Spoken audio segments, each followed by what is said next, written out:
বিশ্বকাপের গ্রুপ পর্বের শুরুতেই নিজেদের শক্তিমত্তার প্রমাণ দিয়েছে ফ্রান্স। প্রথম ম্যাচে জয় তুলে নেয়ার পর এবার তাদের সামনে সুযোগ আরেকটি ম্যাচ জিতে এক ম্যাচ হাতে রেখেই শেষ ৩২-এ জায়গা প্রায় নিশ্চিত করা।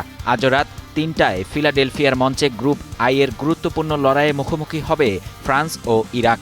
দুই দলের লক্ষ্য এক হলেও বাস্তবতা সম্পূর্ণ ভিন্ন। একদিকে আত্মবিশ্বাসী ও শিরোপা প্রত্যাশী ফরাসিরা, অন্যদিকে টিকে থাকার শেষ আশায় মাঠে নামবে ইরাক। ৮ বছর আগে বিশ্বকাপের শিরোপা জয়ের স্মৃতি এখনো ফ্রান্সের ফুটবল ইতিহাসে উজ্জ্বল। আসল ফল থেকে তৈরি, সম্পূর্ণ প্রিজারভেটিভ মুক্ত ফ্রুটিকা, পিওর মানে ফ্রুটিকা। সেই ঐতিহ্যের ধারাবাহিকতায় এবারও তারা অন্যতম বড় দাবিদার হিসেবে এসেছে বিশ্বমঞ্চে। প্রথম ম্যাচে সেনেগালের বিপক্ষে স্কোরলাইন সহজে দেখালেও ম্যাচের শুরুটা মোটেও আরামদায়ক ছিল না। আফ্রিকান দলটি শুরুতে ফ্রান্সকে চাপে রেখেছিল এবং কয়েকবার রক্ষণভাগকে পরীক্ষায়ও ফেলেছিল, কিন্তু বড় দলের মতোই ধৈর্য ধরে নিজেদের খেলায় ফিরে আসে ফরাসিরা।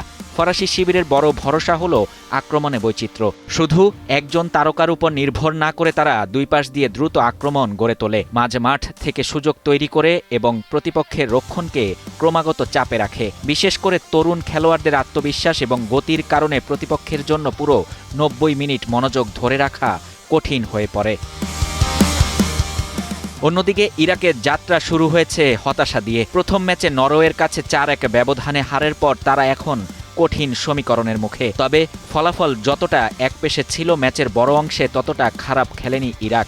দীর্ঘ সময় তারা প্রতিদ্বন্দ্বিতা ধরে রেখেছিল এবং এক পর্যায়ে ম্যাচে ফিরেও এসেছিল, কিন্তু শেষ দিকে কয়েকটি ভুলে পুরো চিত্র বদলে দেয়। ইরাকের কোচ ম্যাচের শেষে হতাশার বদলে ইতিবাচক বার্তা দিয়েছেন। তার মতে বড় দলের বিপক্ষে দীর্ঘ সময় লড়াই করতে পারাটা ভবিষ্যতের জন্য ভালো ইঙ্গিত। তবে তিনি এটাও স্বীকার করেছেন বিশ্বকাপে ছোট ভুলও বড় শাস্তি ডেকে আনে। শাহরিয়ার শাফাত, বাংলা নিউজ 24।